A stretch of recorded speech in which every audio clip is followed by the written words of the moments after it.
Before dawn, Tuesday, June 6th, the word is given, advance. The forces of liberation move to their rendezvous with destiny. The invasion is on.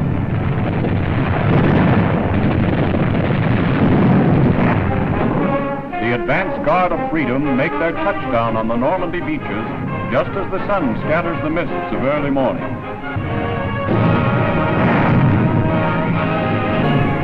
As the bridgeheads are established, supplies, armor, and reinforcements pour from the landing craft. Canadians meet considerable fire on the beaches as they work their way into the defenses. There is stiff hand-to-hand fighting in the little coast towns, but the citizen soldiers of yesterday are now a hardened mass of professional killers. They have learned and improved upon the lessons of Dieppe.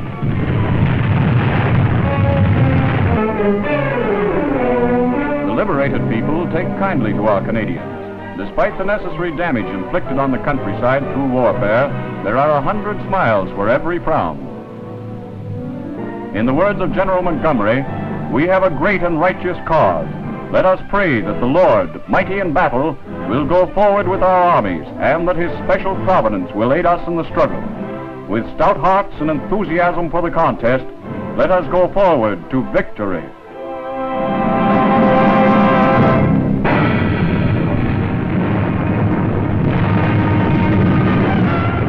Meanwhile, on the Italian front... I'm Karen, and this is my brother Tom, and we're Bill Grant's children. Thanks to Dale's request, Tom and I got going with lots of family help to find all of Dad's memorabilia. He did a pretty good job of creating scrapbooks and documenting a lot of things that were very important to him and to all of us. Well, he was born in Vancouver in 1919, grew up in North Vancouver, where he started as a photographic hobbyist. He went to a private school there. He was an avid rugby player,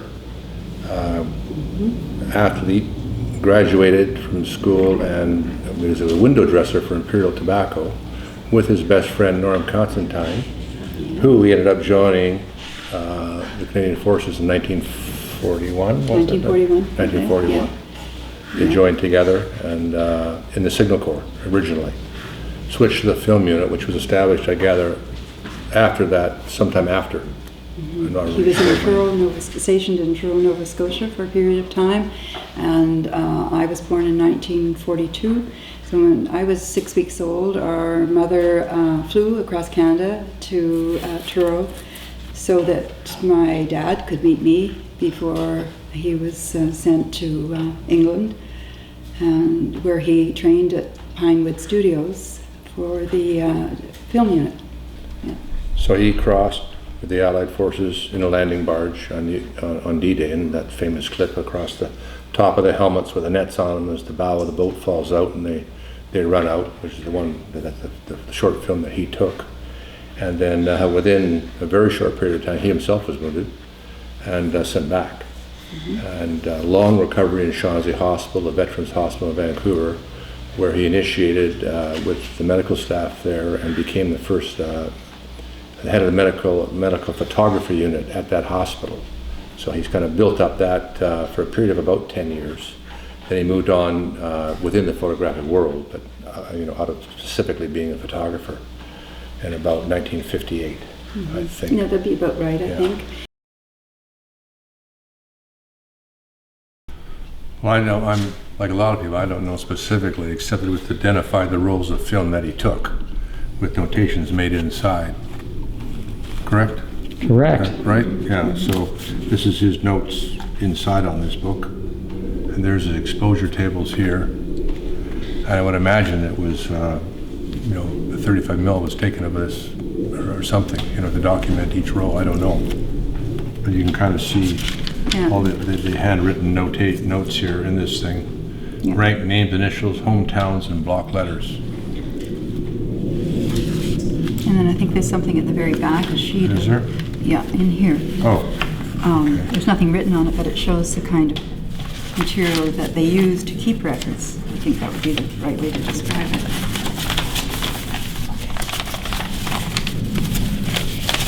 Hold that up. Yeah, I'm just going to Canadian Film and Photo Unit, dope sheet it's called.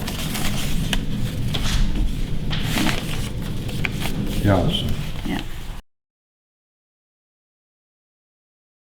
What I have is from Dad's scrapbook, and this is in London when he was, I believe, at Pinewood Studios training.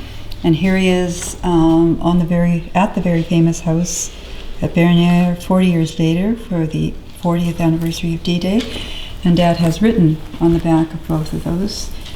He calls it the historic house, Bernières-sur-Mer, June 1984, 40 years later. And here, February of 1944, London, England, at headquarters of the Canadian Army Film and Photo Unit. Yeah.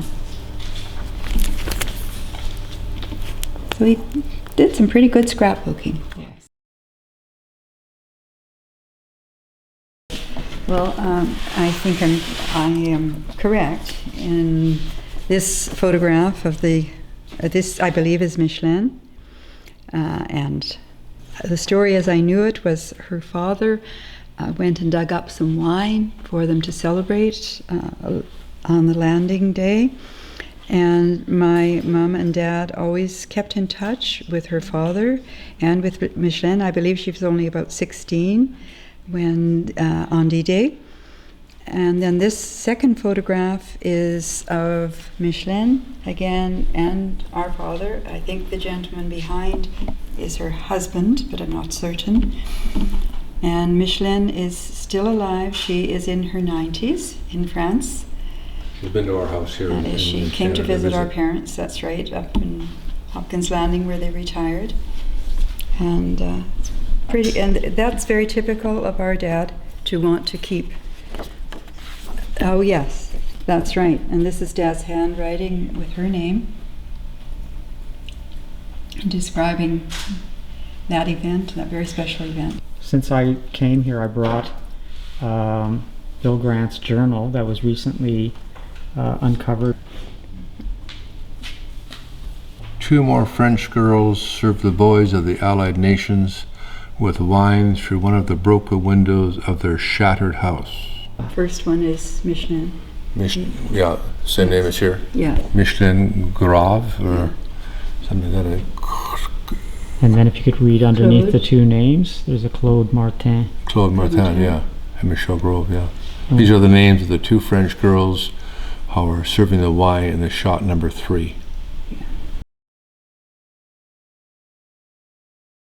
This is an article that also our Uncle Norm Constantine, whom my dad joined with in 1941, wrote after my dad's passing in 2002 about my dad and his significant contribution to the war.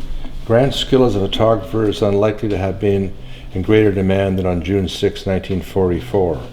Bill told me that a shell burst nearby as he was leaving the landing barge and he was thrown into the ocean, recalls Constantine. On reaching shore, he wiped the camera dry, removed the film and placed it in a waterproof bag. He was frightened that the film might be damaged. On shore was a wounded Canadian officer being assisted to a boat for return to England. On the spur of the moment, Bill gambled and asked the man to take the film with him, and telephoned the number on the bag on reaching England for a dispatch rider to pick it up. Grant's gamble paid off. Through his quick thinking, the help of an unknown wounded Canadian soldier and Canadian Photographic Corps back in England, the world would witness the invasion.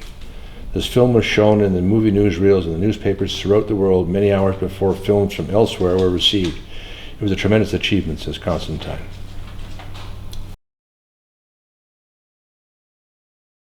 On D-Day +8, he was in a Jeep accident, badly injured, and was sent back to England and then eventually home, of course, to Canada. And this photograph is Dad's arrival home in Vancouver. And our mother had these dresses made for that very special event. That's Mom, tiny as she was, and that's me. Yeah, so that was a very special day for the family and for the other families, of course, with those who got home injured, but home.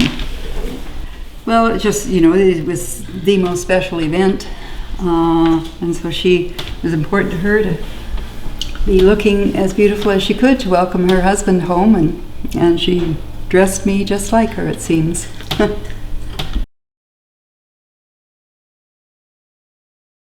Okay, so you have something else to show me. Yes, out of this, as it so happens, I was married on the 6th of June, 1964, and my father is shown here. This is Bill Grant, Lou Weeks, Hugh McCoy, all of whom were very good, lifelong friends who met in the film unit during World War II. So, pretty special momentum. I know it meant a lot to Dad to have the three of them present on that day. Yeah, the thing there, the Canadian Film Unit insignia, his rank. How he fit in this thing, I have no idea. He was very skinny in those days last time. So, we were the He was same. We were 6'1". both of us were Big guy. 6'1", and I couldn't get my arm and a leg hole on this thing. So, I'm not sure how that worked. But apparently, he says he wore it. So, there you go. I'm delighted that Dale requested that we go through things and start this process. It's been really very interesting and most enjoyable for me.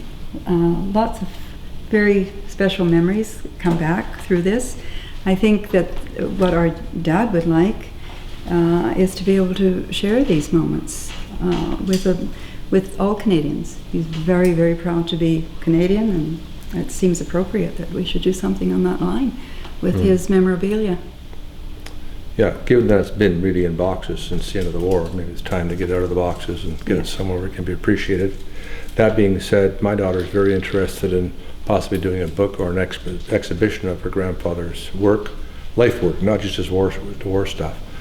So it's good that we're getting it out and digging through it right now and seeing what we've got and what's relevant and what we can do with it and what she can maybe do with it to honor him and pass it on. So it's preserved, and people that drop by can enjoy it and be aware of our history. Let me get here. I'll show you. This will knock you out. Given that you went. Remember we had to make our own report cards? Talk about torture. I don't You don't have to do this? Oh, I remember doing that. Sure, yeah. Oh. Okay, kindergarten report, Thomas Grant, Peter Pan School.